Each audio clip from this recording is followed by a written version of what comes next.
Alright guys, I know we've done videos about the Simpsons predicting things before, and in the past I've said there's no way they predicted anything. It's just that with so many episodes, some things are bound to overlap. This time around, I really am stumped. What are the odds that they not only predict people asking for a cure to an illness, which in this case can be the pandemic, and moments later in the same scene, show killer bees taking over Springfield, obviously in our case, the new Murder Hornets making headlines. In fact, a Simpsons writer is even admitting they must have predicted the future because this is wild, and we need to get to the bottom of this. Today on Life's Biggest Questions, we'll be asking, did the Simpsons really predict Murder Hornets? Welcome back to LBQ guys, I'm your host with all the answers, Jared Bronstein, and today we're once again talking about the Simpsons predicting the future. Now, there may be logical reasons aside from coincidence or the writers being from the future, which will help us understand how the Simpsons predict things in general. Make sure to stick around to the end of this one for some comment replies, and let me know below which Simpsons episode is your favorite. For now, let's get right into it. In the past, the Simpsons have been eerily accurate on some of their predictions.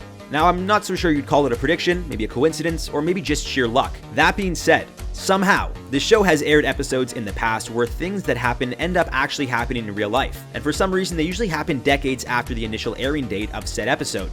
A good example would be President Donald Trump actually becoming president, or the time The Simpsons predicted the Amazon wildfires. Of course, more recently there was the viral photo showing Springfield's news anchor Kent Brockman freaking out about a breaking story called coronavirus, with 3 other photos showing a cartoon version of a disease or virus attacking Homer, Principal Skinner, and some factory workers. But it turns out that was actually a photoshopped image, and the photo of Kent Brockman was from a completely different episode. Of course, there was also the video of Kent Brockman reporting the news from his home due to a quarantine. British TV writer Scott Bryan then tweeted a side-by-side comparison of a BBC correspondent reporting the news from his own home. However, the reasons for their quarantine are entirely different.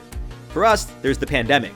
In The Simpsons, a curfew was put in place for anyone under the age of 70 after Springfield Elementary was vandalized by Homer and his drunk friends. And one of the show's writers, Bill Oakley, publicly came out against the idea that the writing team at The Simpsons predicted anything from the future. Speaking specifically on the pandemic prediction, Oakley told The Hollywood Reporter, I quote, "It was just supposed to be a quick joke about how the flu got here. It was meant to be absurd that someone could cough into a box and the virus would survive for 6 to 8 weeks in the box. It is cartoonish.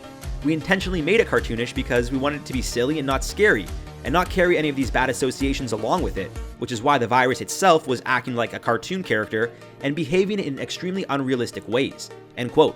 And regarding other pandemics, he simply said it was history repeating itself. I quote him saying, "It's mainly just coincidence because the episodes are so old that history repeats itself. Most of these episodes are based on things that happened in the 60s, 70s, and 80s that we knew about." End quote. And the episode he's referring to was aired in 1993. Episode 21, Season 4, titled Marged in Chains. We did an entire video about it, and I pretty much debunked how they didn't predict anything, and it was simply a mix of history repeating itself, coincidence, and the internet adding fuel to the fire by altering episodes to play into the narrative. But it seems now things have gotten much weirder. In this same episode, the people of Springfield can be seen asking the town's doctor for a cure to the illness, more specifically, the Osaka Flu, which has taken over Springfield, and after a riot of people finally get Dr. Hibbert to come out onto his balcony to speak with the masses, he informs them there is no cure, telling the people, I quote, "The only cure is bed rest. Anything I give you will be a placebo." Immediately, a woman asks, "Where do we get these placebos?" Another man yells, "Maybe there's some in this truck." And before we go any further, let's talk about what's happened so far. The Simpsons predicted a flu from a factory in Asia and spread across a small town, infecting the majority of the population. It's gotten to the point that people are so desperate for a cure, they're not even being logical anymore. And thinking about our current pandemic, people are itching to end the lockdown and self-isolations. And some have gone as far as drinking or ingesting bleach in hopes it would help them. I mean, they're somewhat spot on. But again, as the show's writer explained, it was just history repeating itself. Again, growing up in the 60s, 70s, and 80s, a lot of the writers spent most of their youth learning about the Asian flu, which took place from 1957 to 1958. So maybe that influenced them when making an episode where a virus from Asia takes over the town of Springfield. There's also been countless films, TV shows, comics, so many different types of art and media where a deadly disease or virus takes over. And as we know, viruses aren't necessarily curable, so the doctor telling the people of Springfield bed rest is the only real medicine, well, that's just basic science. But when the man says, maybe there's some in this truck, and the group of people decide to shake the truck, eventually leading to a box falling out, well, I don't really know how to explain this one. If you've yet to see the viral video, the box in the truck that falls and breaks is labeled Danger, Killer Bees. Now, why is this important? Well, if you haven't heard, about a week ago, an Asian hornet was spotted in Washington state. These hornets have been referred to in most headlines as murder hornets. That's because they're known to kill about 50 people a year on average in Japan alone, and are the size of your thumb. It's unclear how they got here, they come from Asia, but some experts believe they were deliberately released or transported to the US through international cargo and went unnoticed. I don't know which I'd prefer. Of course, considering how The Simpsons not only predicted the flu coming overseas and not having a cure, but in the same episode somehow predicted killer bees, well, I think it's obvious they did predict something here. And it seems one of the show's writers, Bill Oakley, is even admitting something here isn't adding up. Retweeting the clip, which currently has over 6 million views on Twitter, captioned it, "Okay, fine, I guess we did." Now it seems Bill here is being sarcastic, obviously, and it seems there is always going to be a divide regarding The Simpsons predicting the future.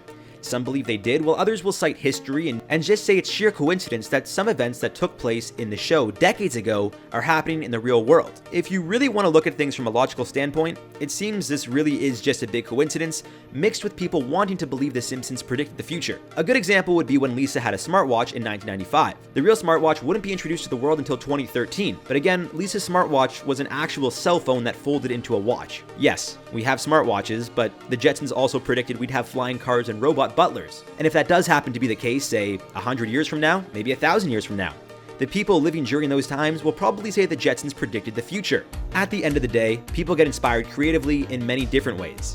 Clearly, some of the writers at The Simpsons were inspired by their personal past experiences and just general history in the world. Bringing it back to their latest prediction of the Murder Hornets, well, in the show they're considered killer bees.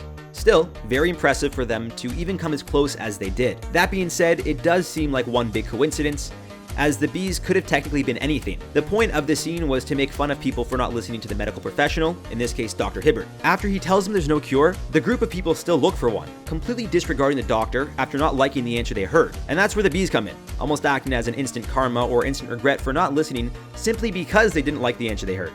When the box of bees break, people start running all over trying to avoid being attacked. One guy goes as far as even grabbing one out of the air and swallowing it, still under the belief that this placebo may cure his illness. As you can see, the entire scene was made to poke fun at the ignorance of people during serious times. Much like a current pandemic where healthcare professionals are encouraging people to stay home and practice social distancing, yet for some reason people are actually protesting that they still want to go back to work. Others think there's no virus at all. Now, I'm not here to discuss politics, but more so point out that The Simpsons based the scene not only on past historical events, but also how they assumed the majority of people would act under those circumstances. And it seems they were right about that too.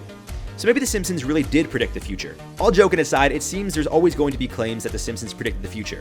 And I'm sure if people did their research and digging, we'd be able to find a ton of shows from the past that predicted the future. And that's because they're not predicting anything, but creating events based off of their personal past experiences or simply using their imagination, which again is influenced by things the writers have seen or heard in their own personal lives. So to wrap this one up, no, The Simpsons didn't predict the Murder Hornets, but they came pretty damn close to predicting our current scenario, which is an amazing coincidence in itself. As always, I would love to hear your thoughts on this one in the comments down below. For now, we're going to reply to some comments from the video. What if Murder Hornets doubled in size? Smartboard Kick said, "Everyone, humans suck. We are the worst species ever." 2020, hold my beer. 2020 really has been a tough year, huh? But like, I don't know. I feel like it's been 5 months in, and I feel like we're halfway there, but I feel like the second half could be better. I feel like it's all about how we take things. If we're just grateful when this whole lockdown quarantine stuff ends, and we could spend the next 6 months, hopefully it ends in June, enjoying the rest of the year, it doesn't have to be the worst year of all time. It doesn't. I mean, it sucks, yes, but we gotta just, find a way, I guess.